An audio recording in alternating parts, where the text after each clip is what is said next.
All right. Well, thank you guys so much for coming to College Application Crash Course Part 1. And I was just telling some guests that we had earlier today. I didn't know who was going to show up because it's so nice and warm outside. So it was nice that it's just not just me and my cat and my ink pen here talking to the screen, trying to do a recording with nobody there, even though sometimes that's what it feels like when I'm talking to your students in class. Um, and I have learned to speak to no one and keep myself excited. So I'm excited that all of you guys are here today. Thank you for taking time out of your busy schedules.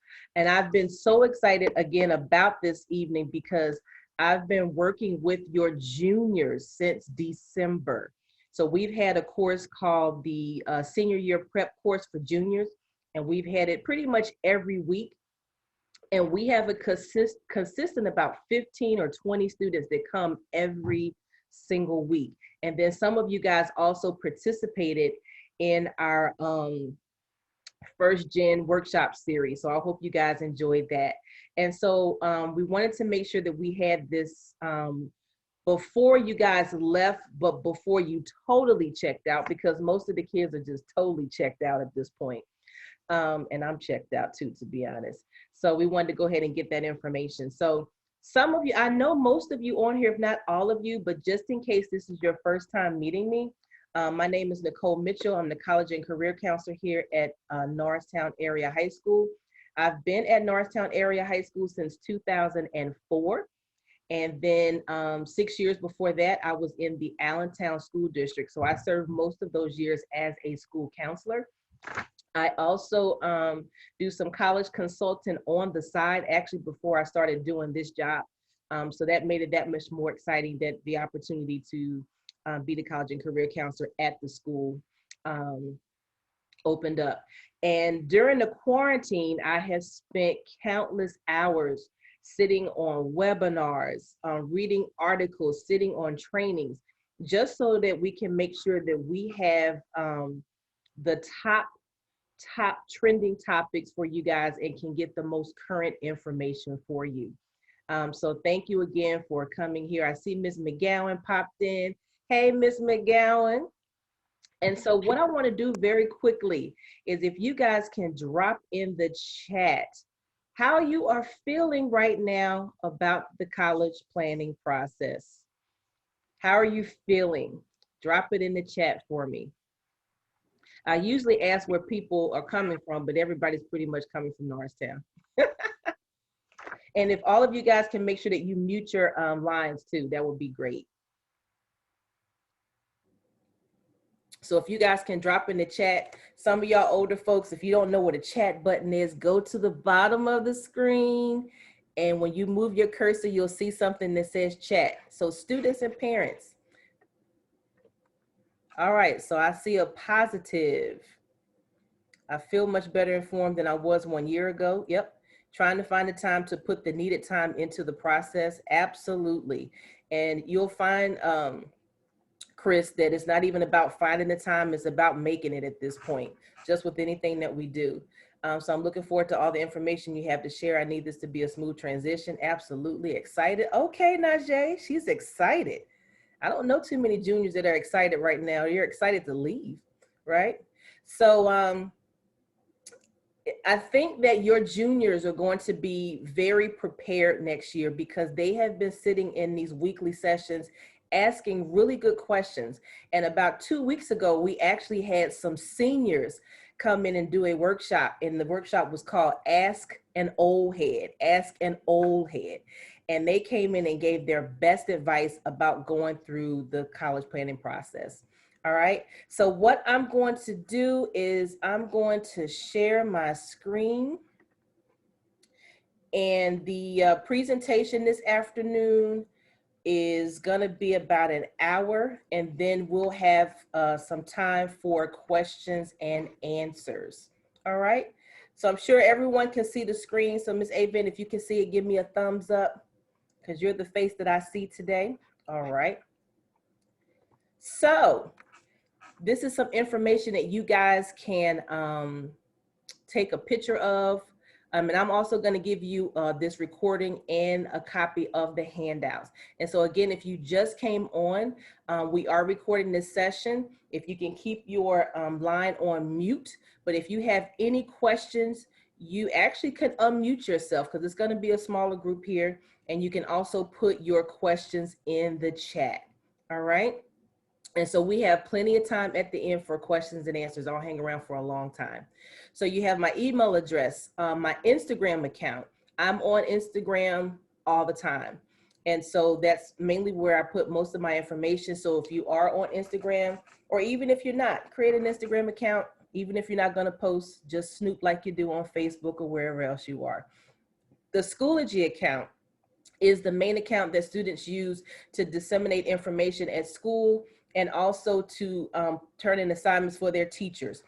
And so if you go in here, you can put in an access code for yourself so that you can get some information, because I know that students aren't the best at reading or checking their email, but they do have this app on their phone and on their computer, and so they can check that regularly.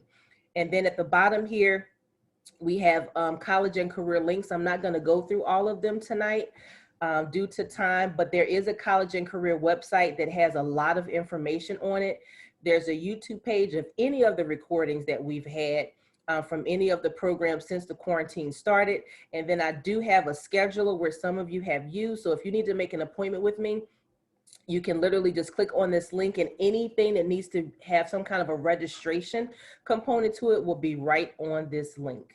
All right, so make sure you screenshot that. All right, one of the programs that we're gonna talk briefly about, and I'm gonna give you guys a handout with any links that I discuss will be on that handout. Actually, if you received an email from me about an hour and a half ago, the handout is actually on that email, okay? So there's an opportunity for your students to be registered for Camp College. So Camp College used to be a 3-day event, and they would have it at colleges in the area to kind of circulate or move them around. But this year it will be virtual. And so they have it, it's only 1 day this year, but they will have it 3 times. So for those of you on vacation, they're going to have it in June, July, and August. And so the link for this is going to be on that handout. They only have a limited amount of space, but it will be virtual. I would highly recommend that you guys participate in this because they're going to take you even deeper. And you're also going to get an opportunity to meet some college recruiters in our area. So I did go to one of these one year, and it's a really great opportunity. So the deadline to register is this coming Friday, May 28th. All right. So again, that link will be on my handout. So somebody said, what are the Schoology codes for? The Schoology codes are for the link that we have, the app that we have at school that the kids turn their work into, and then we use it to disseminate information to them. So they're more likely to read the information on Schoology than they will in their email, because we know how much they love to check their email. All right. Now, I will also have some summer hours. I'm not, I don't work in the summertime, but I do work for 5 days in the summer. So I will set up some office hours, which means I'll just have a portal just open just like this for students just to drop in. And they can also make some appointments over the summer, but these are going to be the office hours. And so I will include this in an email sometime next week to the students to sign up. And it will only be for juniors to get prepped for next year. Okay, and again, I'll send you all this information. And then the last piece of news, the last 2 sessions for the college application course will take place on these dates: Tuesday, August the 17th from 7 to 8:30, and Wednesday, August the 18th from 7 to 8:30. So that's going to be about a week or 2 before school starts. And so again, if you're on vacation or if you're not available or working, we will have the recording and we'll make sure that you get that recording. Okay. All right. And then I guess this is the last piece of news. I changed all my slides right before y'all came in here, so I don't know what's next. There's a senior survey that I would love for you guys to fill out, just the students, because I want to gather some information for them so that we can help them kind of tailor their college list a little bit better than they have been. Especially for the students that are maybe in the top 50 in the class, because they may be applying to different schools that require a different type of strategy. So again, if you students that are on here, if you can hit this QR code and you can go ahead and start filling out that survey for me now before you forget, because it's nice outside and readers is still open. All right. So I'll leave it up for 5 more seconds. 5, 4, 3, 2, 1. And we'll pop it up again, okay? All right, now we're getting to the good stuff. So I changed this presentation from last year. As we were in the quarantine, I just noticed some common themes with students. And so typically when we do this, we talk about, in section 1, we talk about the things that we need to do to get ready for the fall. Some 4 or 5 things that you need to do to get ready. Then the second session, we talk about application deadlines and all of the technical things that you need to do to get ready for the college planning process. And then the third session, we talk about the money. We talk about financial aid. Well, this time we're going to talk about money first. A little bit, poquito, right? So we are going to have the full session, but we're going to talk about some money tonight, because and Ms. McGowan is on here and she will agree that there are a number of students in every school across America they have no clue how much this costs. Parents don't have any clues how much, this stuff costs either. And students have gotten all excited when they, I got accepted to Villanova, and they get their Villanova hoodie, their Villanova hat, they got a Villanova bread spread, all this Villanova stuff. Everything in the house is blue and white in their bed, balloons, cake, everything. And then they drop their deposit for Villanova, which is non-refundable. And then they get the bill. And after the people crunching numbers, it gets very quiet. Very, very quiet. Can you guys drop in the chat and tell me why it gets very quiet after people get the bill?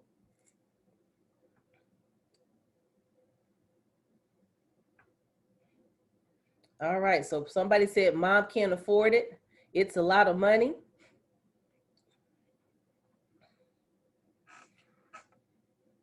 Yeah. So people haven't really done their research sometimes, and overwhelming too much money, the number is still high, right? So they already dropped that non-refundable deposit. They already put everything on TikTok, Snapchat, Twitter. Their mama put it on Facebook. The grandmama put it on Facebook too, right? And then they're like, oh my gosh, I don't know if this is gonna work for us financially. And then they have to make some decisions, right? And so you guys want to start doing some research on the money in the beginning. So there's an author called Stephen Covey. He has a book called The 7 Habits of Highly Effective People. And so one of the chapters in his book is entitled Begin with the End in Mind. And so that's why we're going to start at the end in the beginning. All right, because it's so important to look at that money part. All right. So these are the key things that I want the students to focus on for this summer. And this doesn't mean, guys, that you're going to be working all summer. You're just doing little bits and pieces. Because what happens is one of the reasons that seniors are not very successful in their college application process is because they get tired, they get fatigued, because there's a lot of things that go on during senior year. And so if you start working on some of these little pieces, little bits at a time, then when we come back to school in September, to be honest, most of your things will be done, okay? And so these are some things that we're going to talk about during the conversation. Students need to open up a Common App account and start setting that up. So sometime at the end of July or the beginning of August, the Common Application will roll over into the next year. So they will have to roll their account over and just update a couple of things. So what the Common Application is an application that has about 900 schools on it. So the students can fill out one application and then they can use it for all of the 900, well, not all the 900 schools, but at least 20 of the schools on that list. And each school may have some different prompts or different essays or requirements that are added on top of the actual application. And so that application can take a while to do. So that's why they want to go ahead and start working on that at the latest in August. The number one thing that they need to do, well, actually the number two thing that they need to do is start working on their essay. So different colleges may have different essays that you need to do, but most people want something called a personal statement that may contain your career goals. It may talk about something that happened that inspired you to do something, and it's usually between 250 to 650 words. And so that is debilitating. We've been talking to juniors about this for 2 months, and the majority of them haven't even started on it because they don't like to talk about themselves. I mean, people usually don't. There are some people who love to talk about themselves, but most people don't.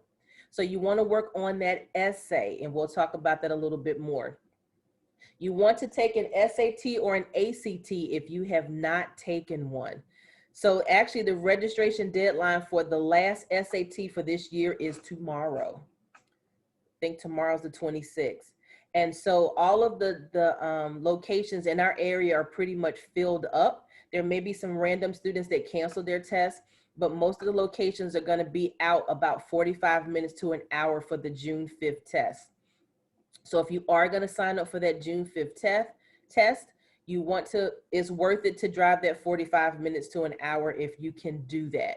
If not, it will be available again in either August or September. They have not released their dates. You want to take the SAT or the ACT twice, okay? And you don't want to take the test back to back, meaning if you just took the test in May, you don't want to take it again in June because pretty much your scores will be the same and you won't have time to look to see where your strengths and weaknesses are. But the number one thing that you guys need to be doing this summer, if you don't do anything else, is build your college list. And so I have a handout that I'm going to give you that discusses actually everything on here, okay? The college list is very important. We want our students to pick between 6 to 12 schools that they are going to apply to. So right now their list may have 25, 50 schools on it, but they want to get it down to 6 to 12 schools. And they want to pick their colleges based off of their fit. And we'll talk about that in a little bit.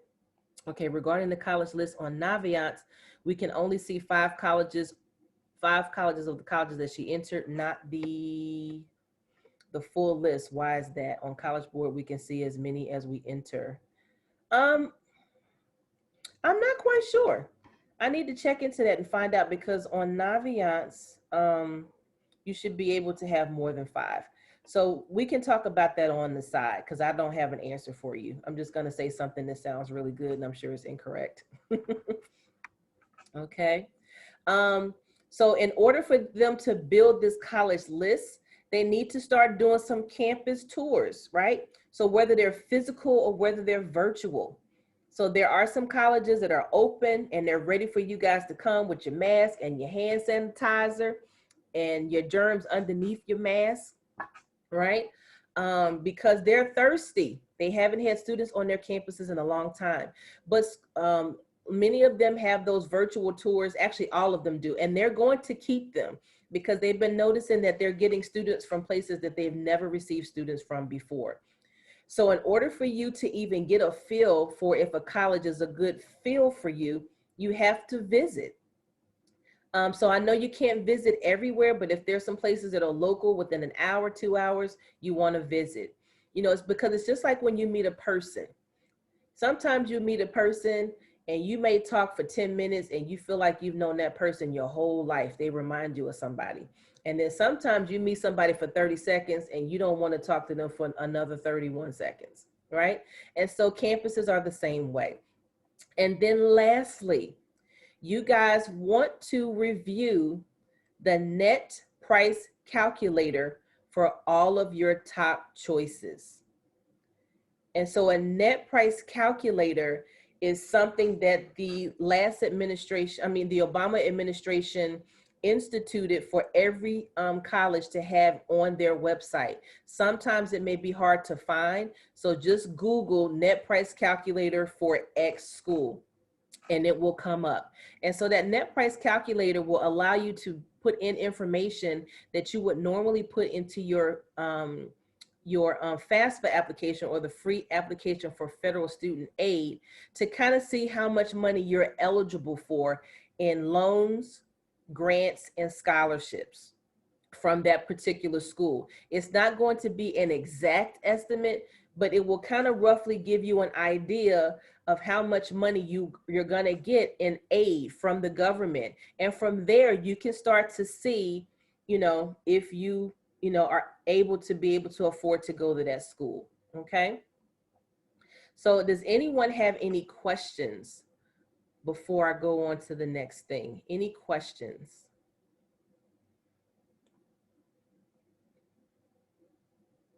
You can drop them in the chat.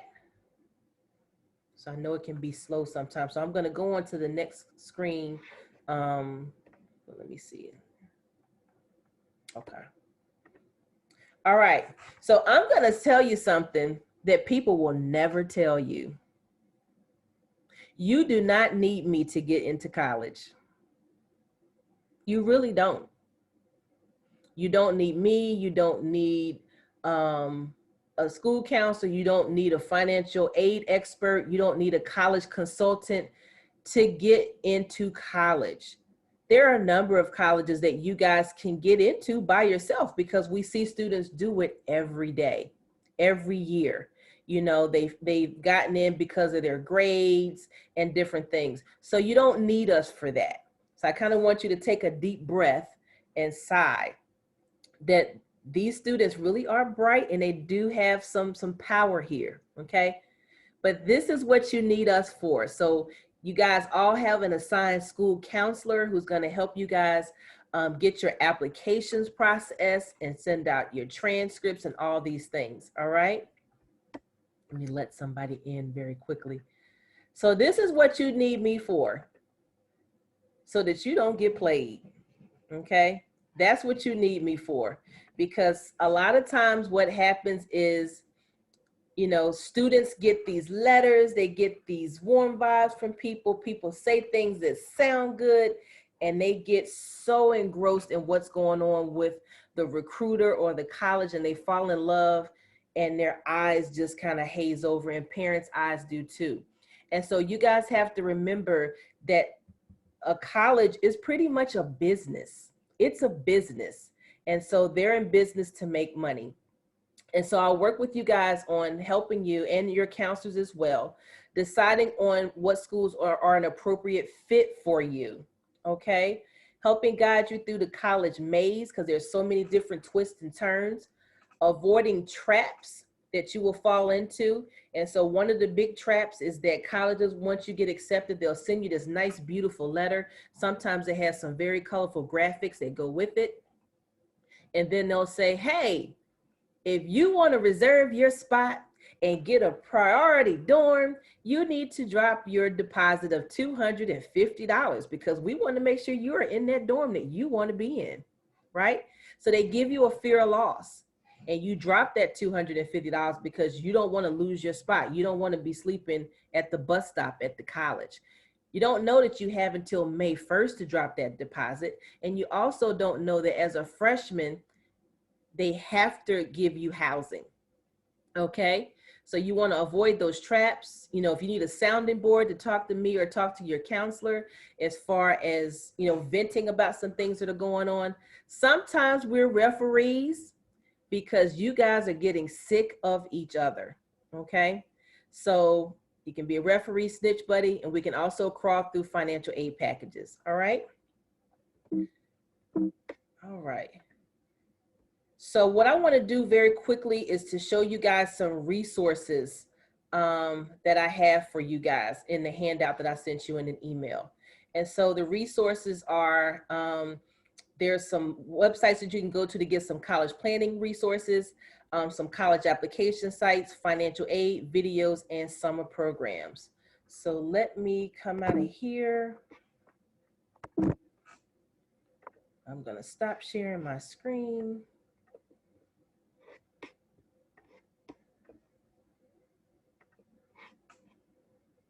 Okay, I think this is the one I wanna go to. All right. So this is a handout that you guys should have from me. So on here is the college and career website that you can go to for some information. Also, we have the Step Up to College Guide Summer Supplement. And so this is why I'm not gonna go over a lot of information, because this is a supplement that we use from a company in Philadelphia. It's free. And so in this supplement, it has information in here about getting ready for the SAT, ACT. They have some information in here. Just look here where it says prepare for SAT subject test. They printed this up a little while ago, but the SAT just stopped giving subject tests. So there's no such thing as a subject test anymore. And after June, there's no such thing as a writing test. So if you see that in here, they literally canceled this right after they printed this information. There's information in here about preparing for the test and different ways that you can do the study for the test. Options for colleges, 2-year colleges, 4-year colleges, private liberal arts, and specialized colleges, that type of information. There's information in here about how to do college fit to see if it's a right fit for you. And there's actually a worksheet in here. So when you click on here, they have hyperlinks with forms that you can fill out. So it's a really cool booklet. And then there's also a bigger booklet that is attached to this that these links will take you to as well. It talks about college visits, how to begin the application process, essays, all kinds of stuff.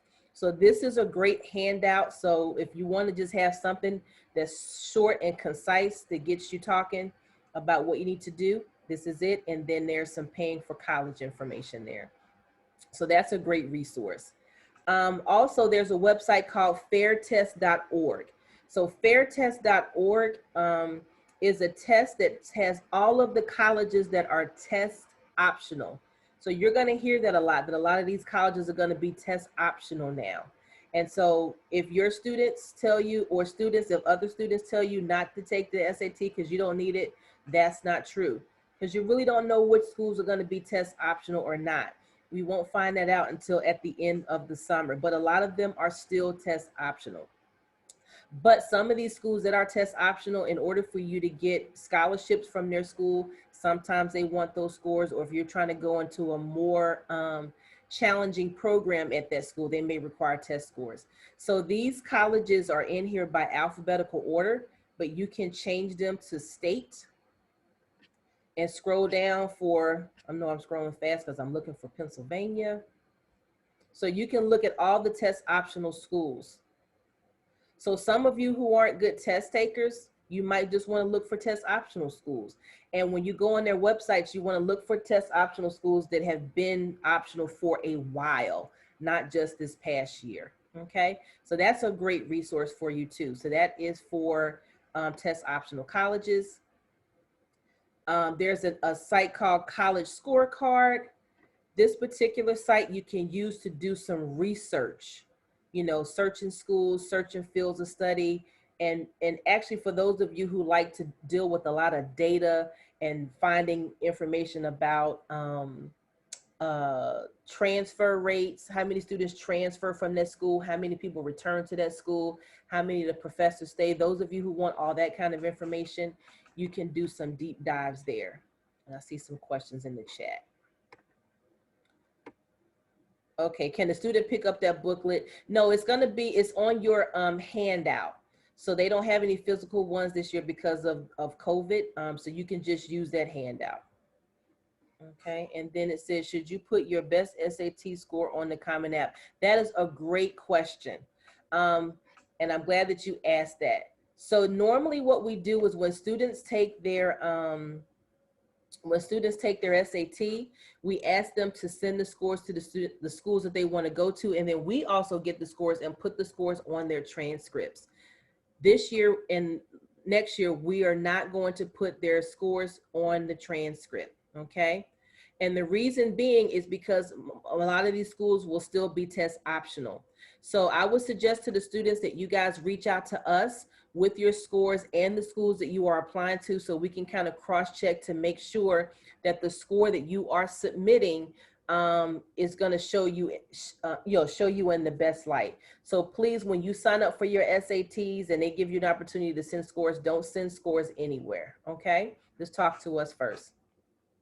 And then this other site is called College Navigator. It's kind of similar to College Scorecard. You can also do some research here. I mean, you can also do this research on College Board. You can do it on Naviance, but this one gives you much deeper information. And so let me just take a little pivot here. You guys may see some information from Princeton Review or some other places that have like US News and World Reports, the best college for this or the best college for that. But some of those programs are being sponsored by some of the schools that they're recommending. This site and the other site is from the government and another neutral place that has nothing to do with getting any monies for advertising schools. So they're going to give you a lot of neutral information here, okay? Application sites, and we'll go through this other stuff really quickly. I'll try to give you the best sites to go to so that you don't have to do too much searching for anything.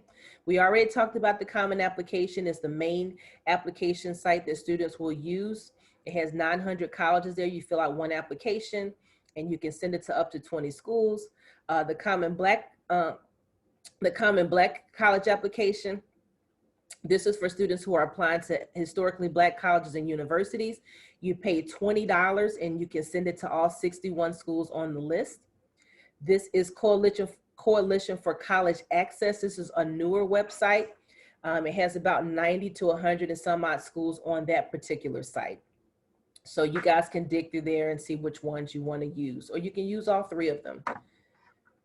For financial aid, we talked about the net price calculator. And so that is what this site is here. This is the government site, but sometimes it will take you to the school site. And so this site is where you can you guys can kind of get a forecast of how much a school is going to cost you. Okay, so they will be, some of them will ask for a lot of information. You might have to get your tax returns, your W-2 cards, and some other stuff, and put that information in there so that you can get a forecast. And that's all the information that actually they're going to be asking you on the FAFSA anyway. So that's something that I never tell people to do at the beginning. That's what you guys should be doing at the beginning. Raise.me. This is a scholarship that most of the juniors know about. So my juniors here, I hope that you have been filling out your Raise.me application, scholarship application. This is a micro scholarship, and you can put in your grade, your classes, your grades, and you get money for your grades, for your tests, for your grades, if it's a weighted class, if it's a weighted, like an honors class, an AP class, if you have any extracurricular activities, if you have some leadership positions in those extracurricular activities, you get money for that. And so it shows up on students' financial aid packages. And I'm talking about in the thousands. I saw somebody that got $5,000 this year. So for those of you who, after you get your aid and you see that you are not eligible for any federal grant money, which is money that you don't have to pay back, this is a great way for you guys to kind of get some money and fill that hole. So Naona, I know we were talking earlier today. I forgot to tell you about this. So make sure, oh, we did talk about this. Make sure you do this as well, the Raise.me. And so you'll put all your activities in there from 9th grade. The Pennsylvania Student Aid Guide. So tonight we're not going to go deep into the financial aid. We're going to do that in the 3rd session.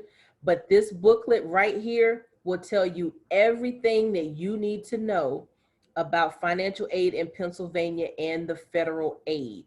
And so it's a little booklet. It's maybe about 17 pages, but it's 17 weird size pages.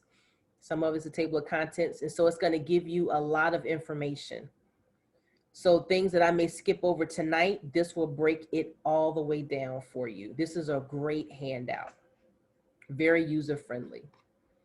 All right, let's get into our last couple of links here. The summer programs that I told you guys about, the camp colleges here, College Access Academy at Drexel. That is a college planning program that is a whole week at Drexel and is free. Their deadline is coming up.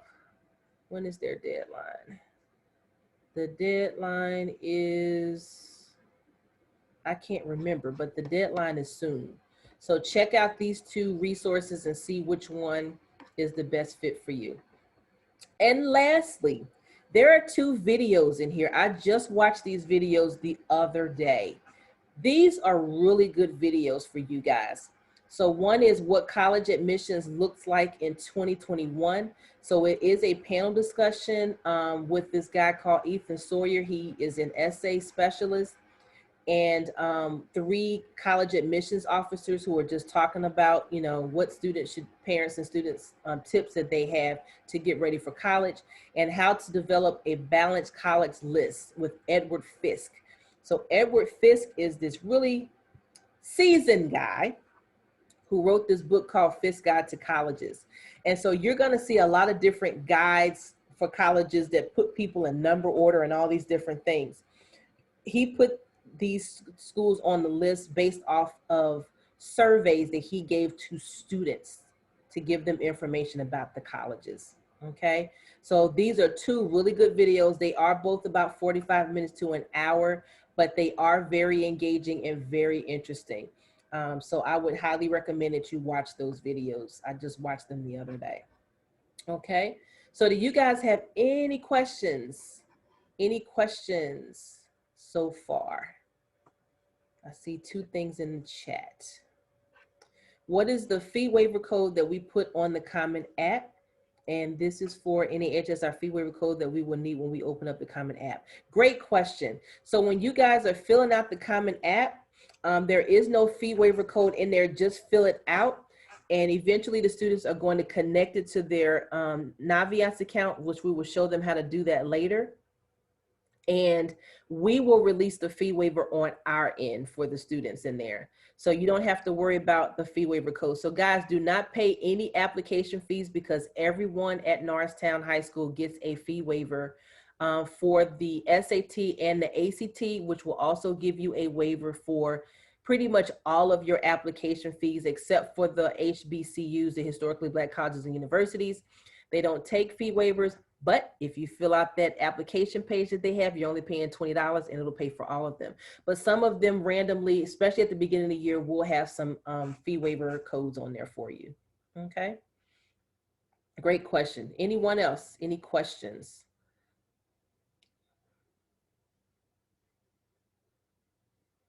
So if we're filling out the Common App in August, how should we reach out to you to help with merging it to Naviance? You don't need to worry about that right now. Just worry about getting the application done. But I do have those office hours, so you guys can pop in there. And then I will also be posting just some regular appointment times that you can make appointments to meet with me, and I can show you guys how to do it. And actually, one of our seniors, actually one of our interns actually did a video for that. So let me make sure that I send you the video. Let me write my notes here, the video for how to connect to Naviance.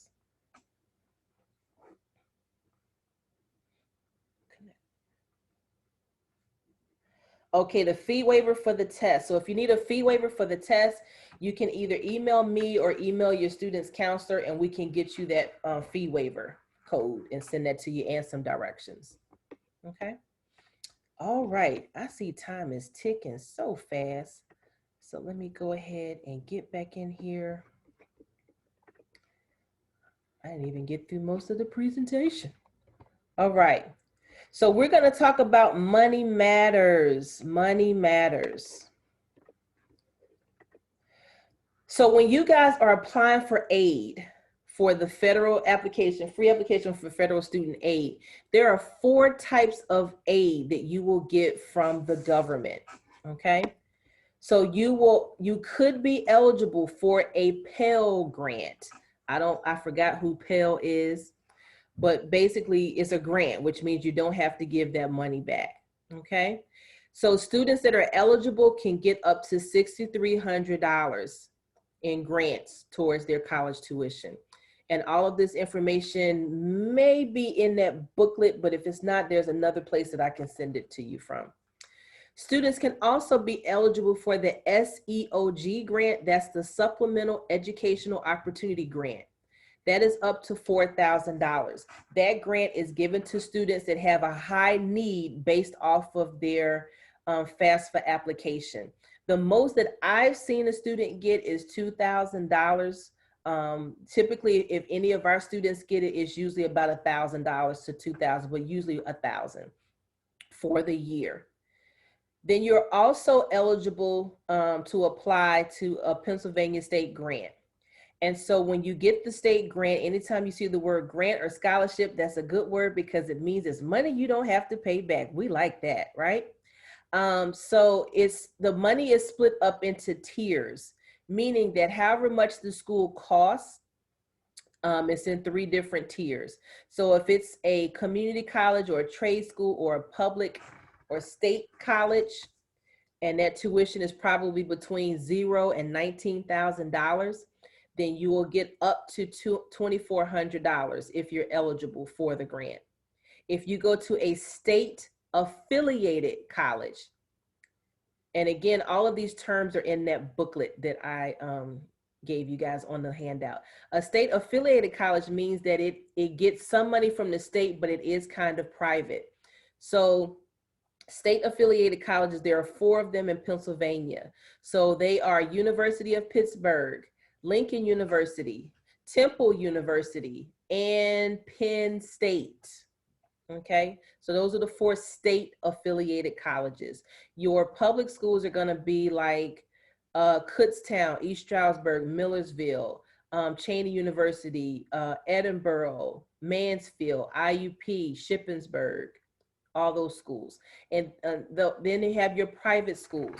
So you can get up to $4,500 in grant money for your private schools. Then you have your reciprocal states. I don't know if I spelled that correctly, but basically what that means is for all of you guys who want to get away from your parents and get as far away from them as you can because they get on your nerves. And I can guarantee that you get on their nerves too, right? But everybody wants to go far away. I see a couple of heads shaking. Yes, that's right.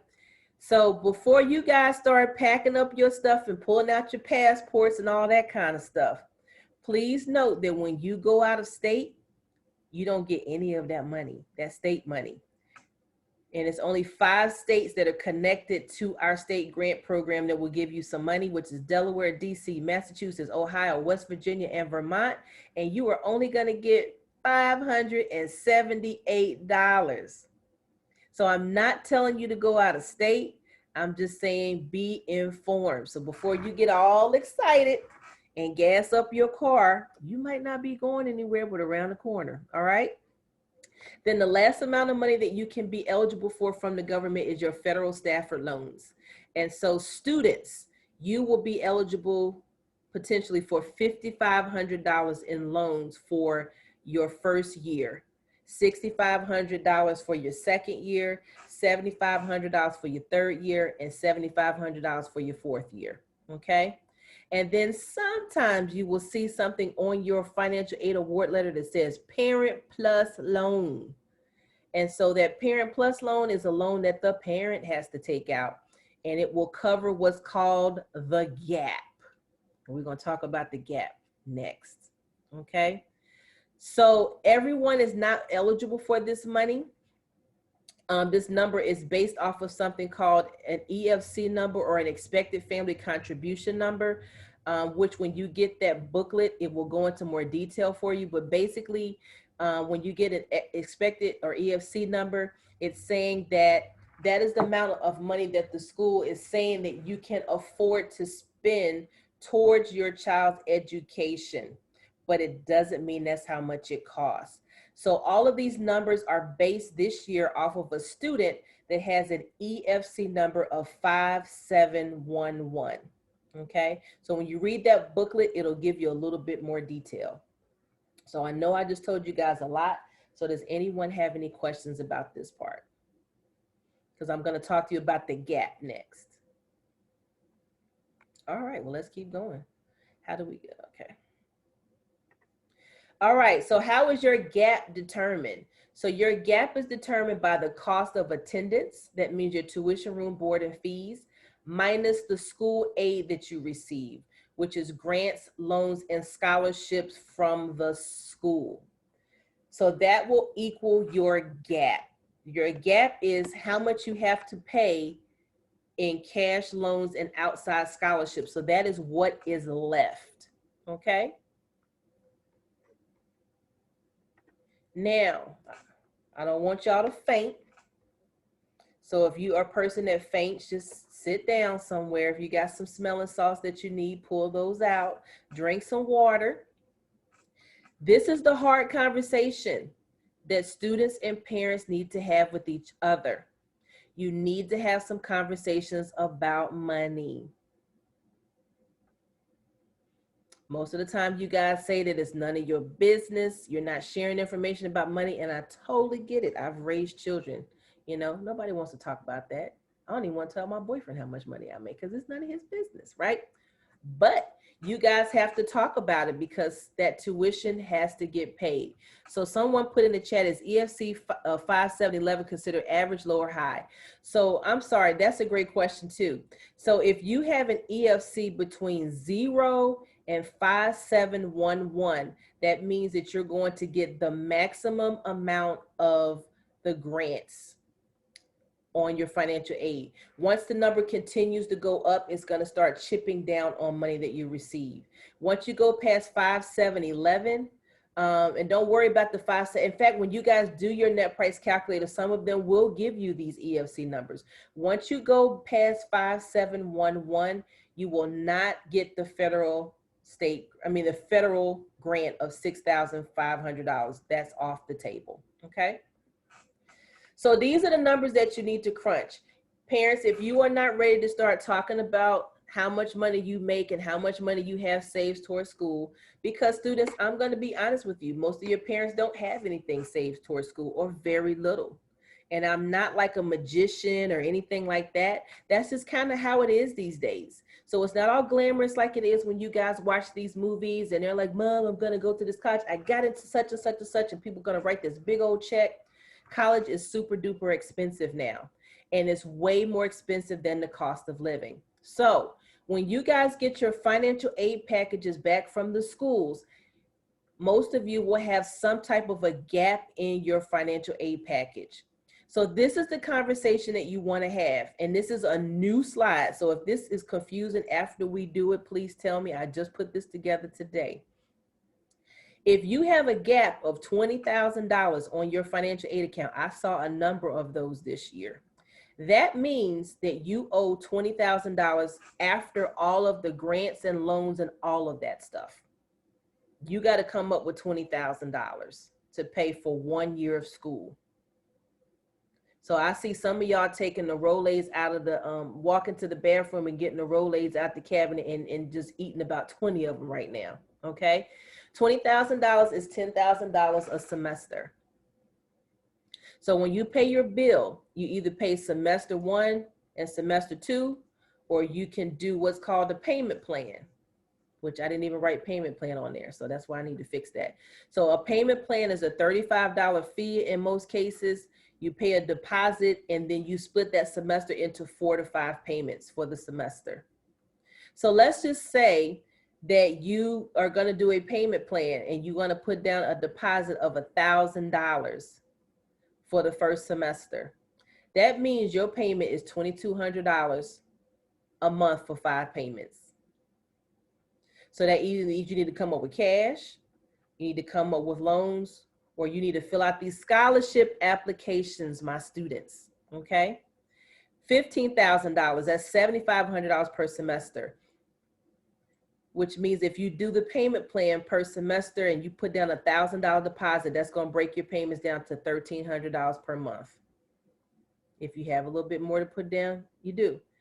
$10,000, I saw a lot of these. $5,000 per semester, and that will break down to $800 per month if you do the payment plan. So that means my students, my fabulous, beautiful students, we need to fill out some scholarship applications ASAP. Not ASAP Rocky, ASAP scholarship applications, all right? I mean, you need to be filling those things out like Chick-fil-A is giving away free food. Fill them out, fill them out, fill them out, okay? So does anyone have any questions about this slide? Because this is the only heartburn slide that's in the whole presentation. This is what I wanted to make sure that we talk about before you get started. So before you get set on your first choice of school, and you done already put on your hoodie and your hat and put everything on social media, we need to look at these packages first before you start telling everybody where you're going. Okay? All right. And we're gonna skip that. All right, so these are the other things I'm gonna fly through. Time is going by so fast. When colleges are looking at your transcripts, when you come into school in the fall, whatever your grade point average is the first day of school, that will be it for the year. It is frozen. It will not change again until graduation. So there's no such thing as boosting your grade point average over the year. Colleges will be looking at your transcript. It will have each year on it, 9, 10, and 11. And then 12th grade, it will have a roster of the classes that you are taking. So they want to see the roster that you're taking. And then in the middle of the year, they're going to ask for your grades. So please do well. They're going to look at consistency. They want to see that you are, if you have an honors class or two in 9th grade, they're going to make sure that you have the same number, or if not more, the next year. So they don't want to see that you've been taking 3 or 4 honors classes every year, and then your 4th year you have 1. They're going to be looking at progress over time. Okay, is this student advancing? Are they increasing? They're going to be looking at rigor. That's the number one thing that they will be looking at. How many honors and AP classes and advanced courses do you have? No, you don't have to pack out your whole entire 8 periods with AP and honors, but they will be looking at that. They will also look at the relevance of the classes that you have chosen. Do they kind of go up with the major that you're looking at? Do you have some other unique classes in there that show some other skills and talents or interests that you have? So it's very important to make sure that you kind of look over your transcript now. And also, if you haven't met with your counselor again, I know Mr. Roth or Mr. Brenner did put out an email for you guys to have some conversations with us again about your schedule for next year. So I've had a couple of meetings with students, and we actually called the college today actually and sat down to see what that student needed to take. All right, I see that there is a question in the chat. How do we get a copy of our final grades after June 10th? 2021 for filling out scholarships, and also if needed, you can just email me. I can send you that. So the transcripts will be available the last week of June, updated ones. All right, testing. We talked about this already. Please make sure you take the SAT and the ACT. Make sure you use your fee waivers so that you can get those for free. Don't take them back to back. We talked about that already. And don't send your scores to the schools. Make sure that you review them with me, review them with your counselors, because the last thing you want to do if the school is test optional is that you have a fire grade point average and a trash SAT score, and you send that SAT score and you don't get accepted because of that. So make sure you talk to us first, okay? Don't eliminate yourself. Don't eliminate yourself. Please make sure you guys give yourself time. I spelled time wrong. Give yourself time to do your work in excellence. That's why you want to start now, even though I know you're ready to finish 11th grade. Probably still feels like you're in 10th grade because it all kind of ran together. But you want to give yourself time. You want to give attention to detail. You want to follow the directions. So I'm going to give you a couple of examples.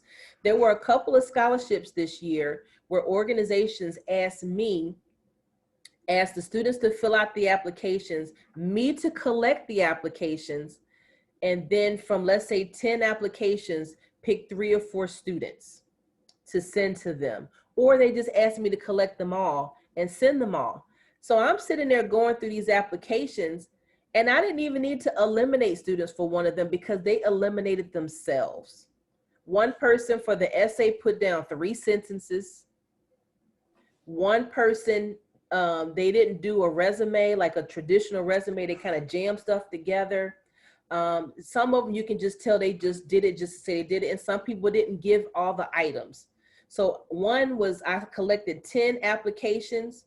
And after I looked at all the mistakes and took them out, I only had to go between 6, and they wanted 4. They eliminated themselves. So you want to make sure that you don't do that to yourself. Okay, so make sure you take your time. You want to make sure that you make yourself known to us, to me, to your counselor, to your teacher, to your administrators. That's not to say you have to brown nose and say hi to them every day and have a conversation with them every day. But sometimes people ask us to recommend a student. Somebody emailed me last week and said, I have this scholarship that I want to be announced at the school. Can you pick 2 people? These are the criteria. So I had to sit with another person and pick 2 people, you know, go through lists and go through who I knew. Okay.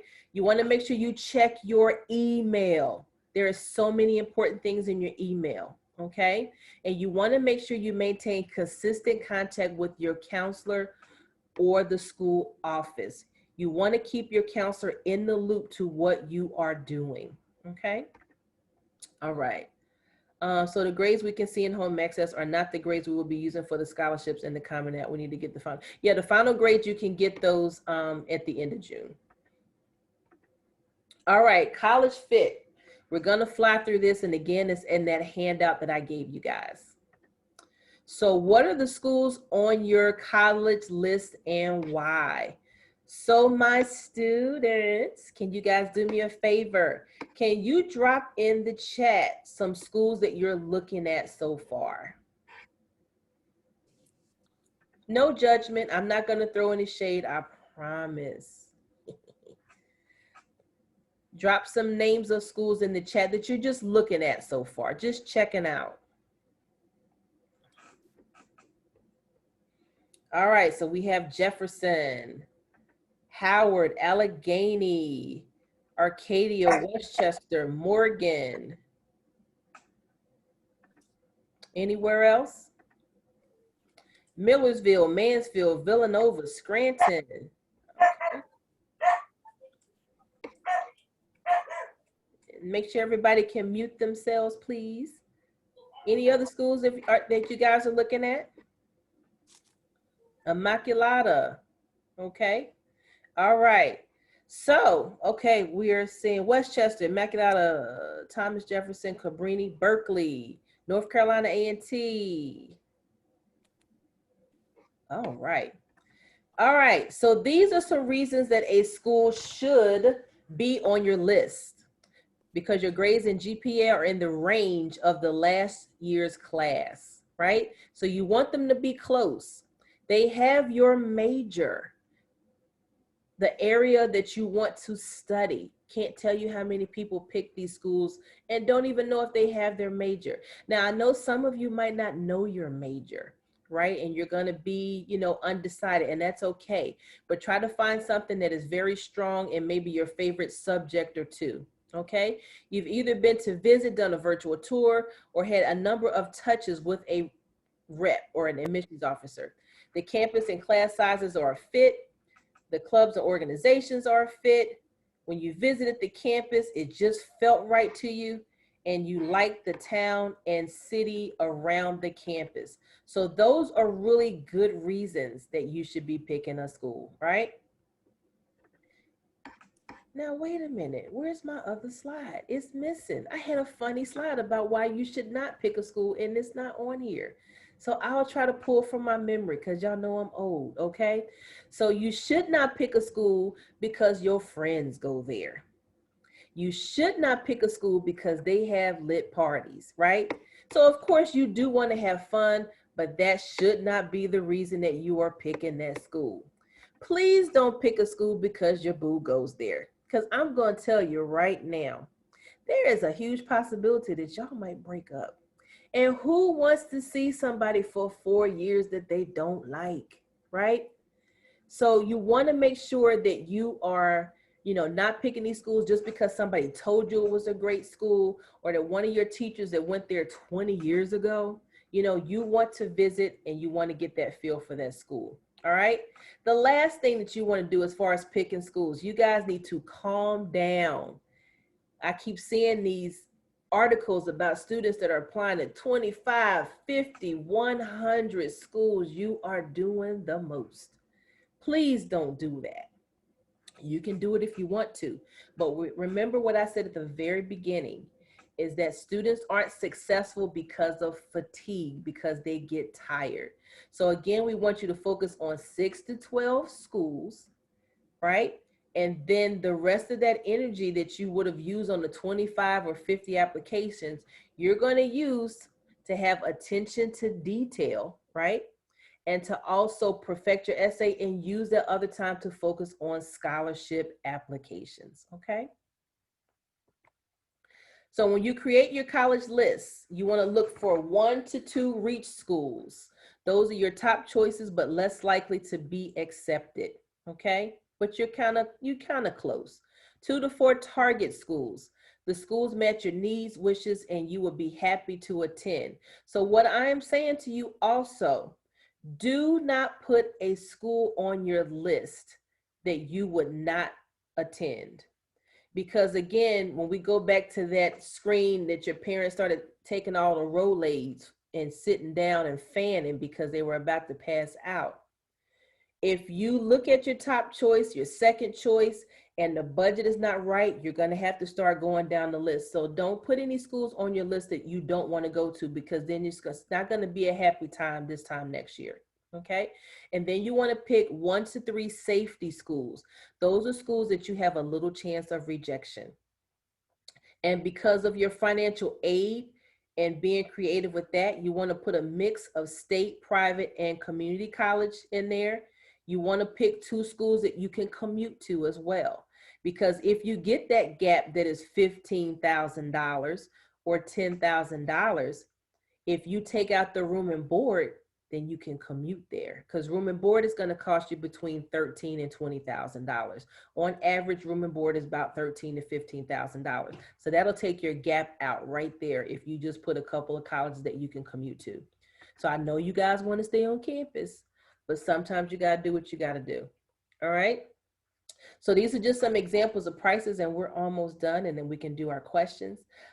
Community college, if you go to any of these community colleges, it's going to be about $6,000 a year for the tuition, and then any fees that you have to pay. So that will be $3,000 a semester.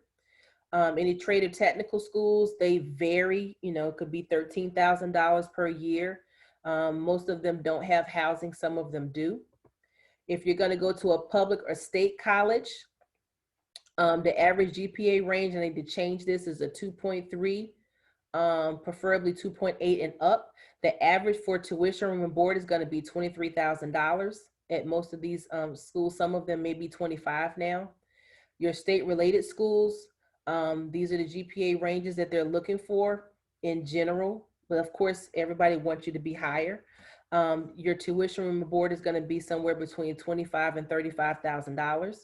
And then your private colleges, your tuition room board is going to be between $35,000 and $70,000. And again, these are sticker prices. No one really pays these prices unless they're not getting any financial aid at all. Okay.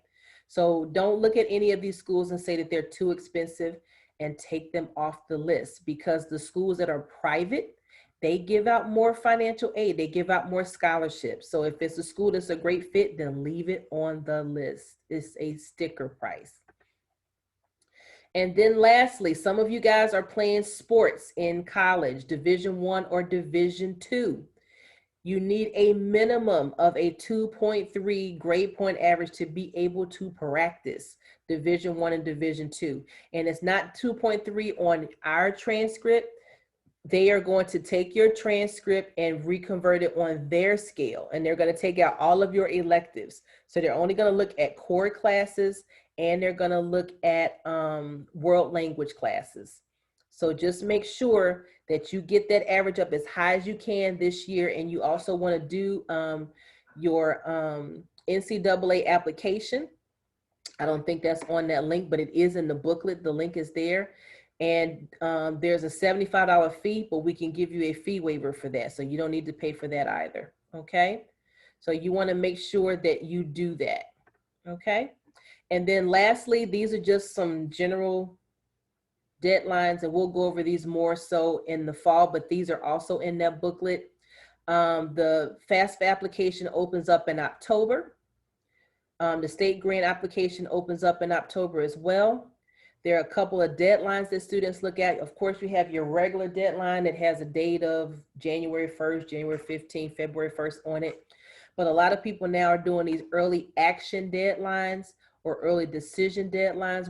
They're in November and December, so that you can find out early if you are accepted to these schools. So especially for those of you who have the higher grade point averages, you want to do early action because they give out more money then. And a lot of them kind of fill a majority of their population at that time. If you're doing any specialty programs like nursing or pre-med or art, music, you want to look to see if they have any special deadlines. Don't assume it's the same one as the school. The Css Profile, which is the college scholarship search, that's another financial aid application for select private schools that's due in November. You want to wait until in between January and April.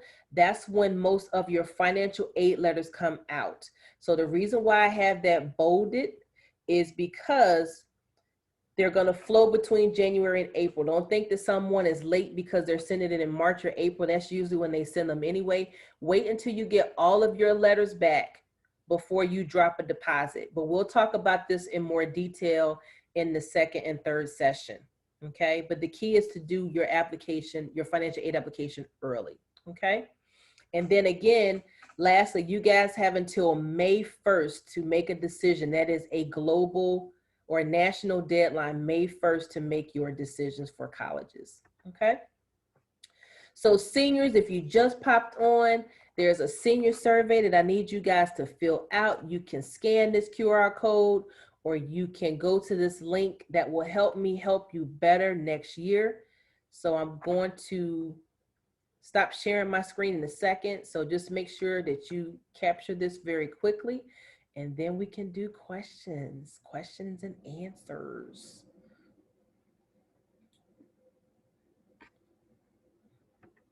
Okay. On the link tree, it says class of 2021 senior survey. What, like, I take that because like I'm class of 2022. I just want to make sure if I should take it or not. Did I not change that? Oh, I'm horrible. Is that the one that you guys filled out the other day in your prep class? Well, the one I think it's a separate one because the one that you just put the QR code up for, it says senior future plans. Oh, no, not that one. Shoot, I should have moved it. It's the one that says Rising Senior Survey. Go down a little bit. Is it on there? Please. Oh, college application course for rising senior. Oh, no, that was this thing. You know what? I might not have put it on there. Let me fix that. Thank you, Layla. You're welcome. That survey, that senior survey, that's the one for the current seniors now. Okay. So let me find that before you guys leave, and I'll drop that in there. I'm so sorry about that. That's okay. I just wanted to make sure. Thank you. You just saved my life. All right. Any questions? You guys can drop the questions in the chat, or you can unmute yourselves.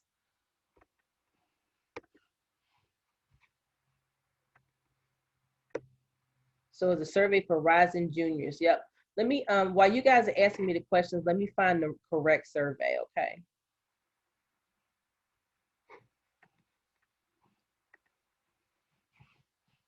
So your transcripts are gonna be, somebody says, where can we find our transcripts? Your transcripts are in your home access, that you can kind of view those and look at them and see. But if you wanna get the traditional copy of your transcript, then just send me a copy.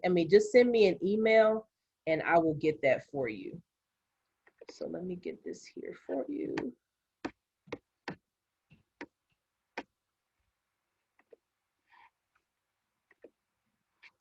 All right. Thank you, Layla. You just saved my life. So in the chat, here is the real survey that you need to fill out. When you open it, it should say senior year pre-questionnaire. That is what it should say. Senior year pre-questionnaire. Okay. All right. So I skipped over a bunch of stuff because I wanted to make sure you guys had time for questions. So do you also send the transcripts to the colleges or do it if only they ask? That's a great question. So with the transcripts, when you guys are doing your common application and then eventually your Naviance, you need to let your counselor know that you are doing an application and that you need us to send your transcripts. So we will look to see what you have listed on Naviance, and we'll show you how to do that a little bit later and send that information out for you. So that's why you want to make sure that you maintain contact with your counselor so that we'll know what needs to be sent. Okay. This is my first time in the meeting because I usually have coach. All right, awesome. Thank you. And we'll send you the recording for anybody that came in late. There's a number of people that had to work today too. So what other questions do you guys have? And just remember, I'm going to go over the timeline things in the second session, but if you want to ask any of those questions now, you can. I really just wanted to make sure that you guys, again, have conversations as a family about these finances and what you can and cannot budget for realistically, because you don't want to get people's hopes all high and then they get all excited, they get accepted, and then at the end they find out they can't go, they're going to be mad, you know. So let's have these conversations early and fill out as many scholarship applications as you can. I can't tell you how much I have to beg to get kids to fill out scholarship applications. They got me looking like James Brown, Keith Sweat, Bruno Mars, just begging. It's quite sad, but hey, that's what I have to do now. Is Lockhaven a state school? Yes, it is. It is a state college.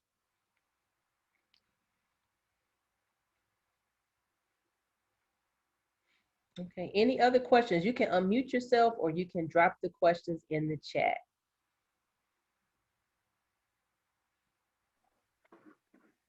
Is it still being recorded? Yes. So if you have a question that you don't want to go on a recording, just wait until we finish the recording. You can do it that way too. Okay.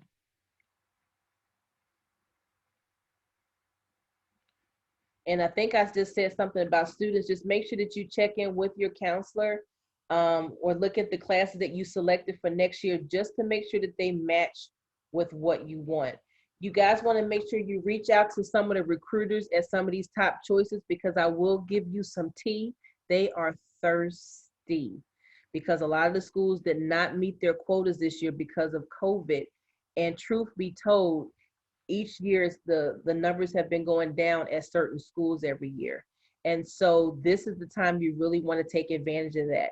So reach out to some of these recruiters at your top choices so that they can get to know you and start like an email exchange.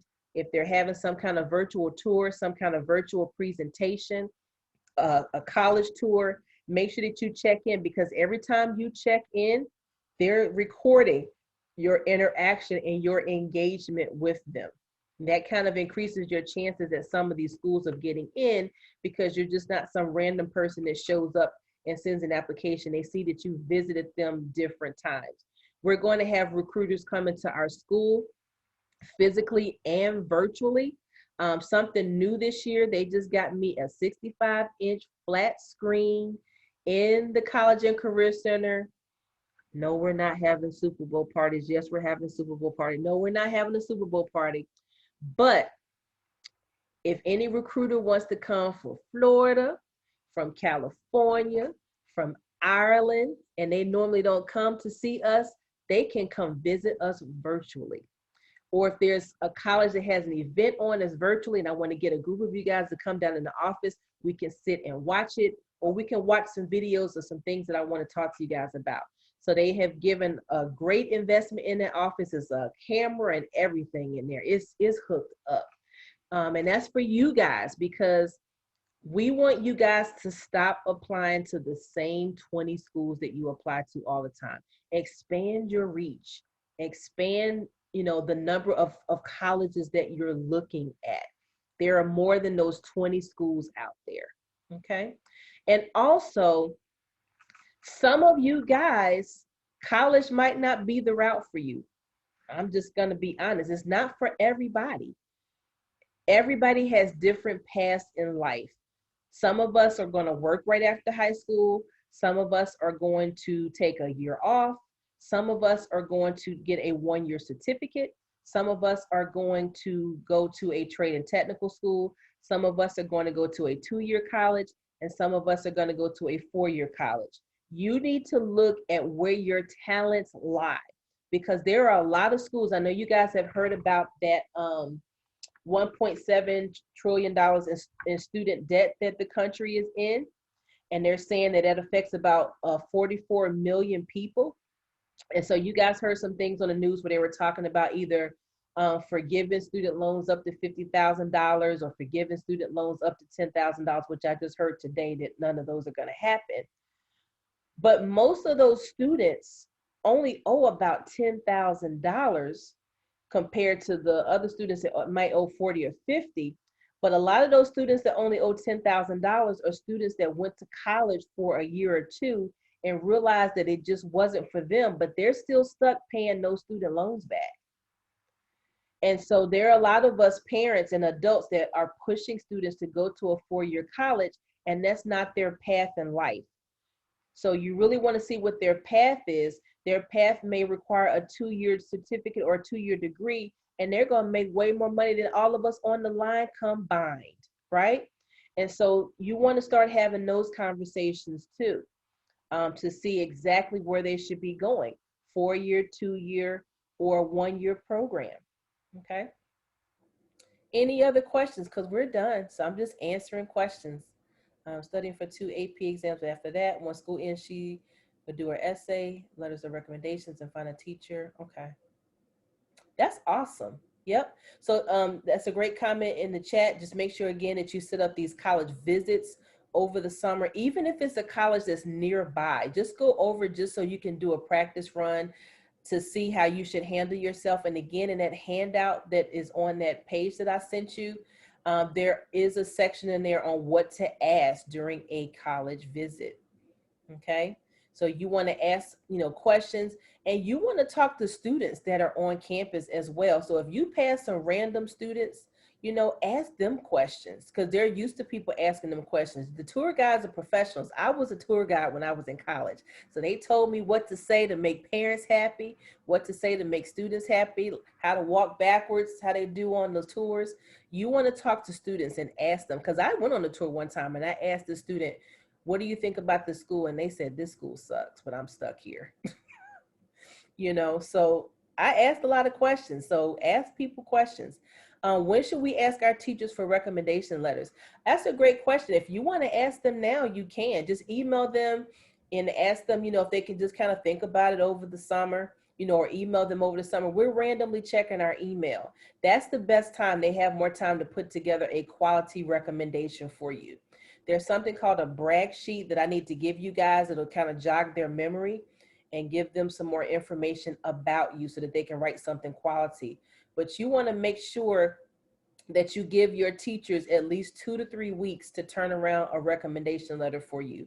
Do not ask for it the day before or the week that you need it, because it's not going to be great. Okay? You want to give them some time. All right, great questions. Any other questions?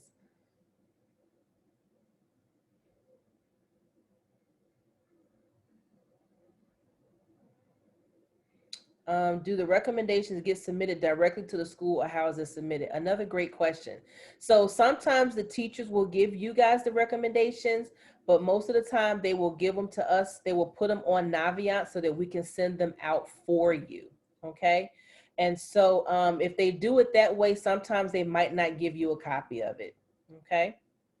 So you want to make sure that that you let them know too, and give them a lot of notice so that they can put that on Naviance. And hold on one second, because my charger is running out. Any other questions though? Any other questions?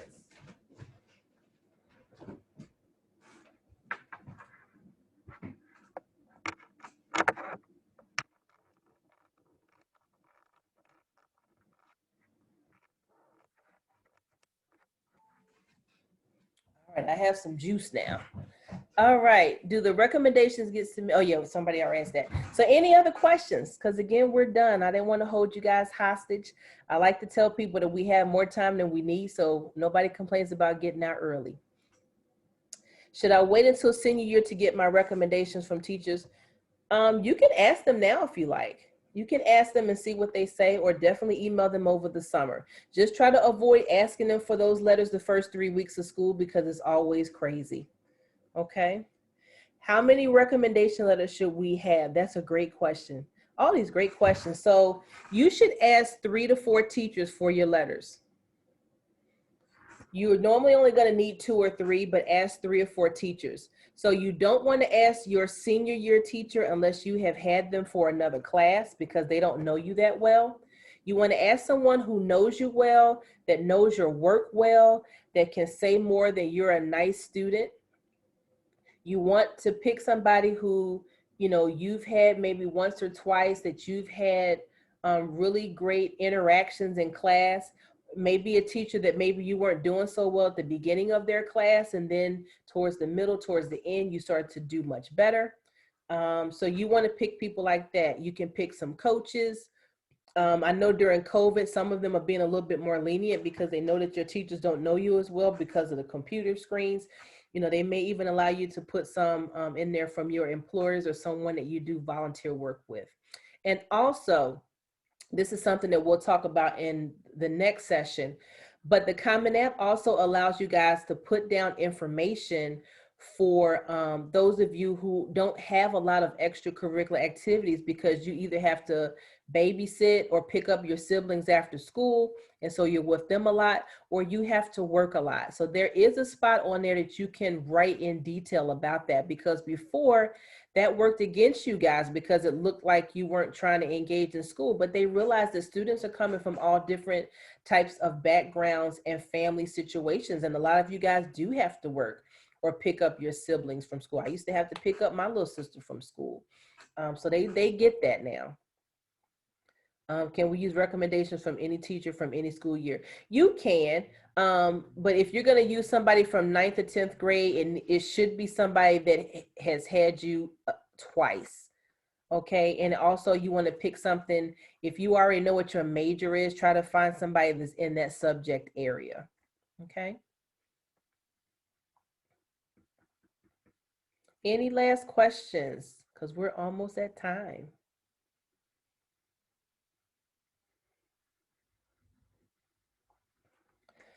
All right, well, I'm going to stop the recording.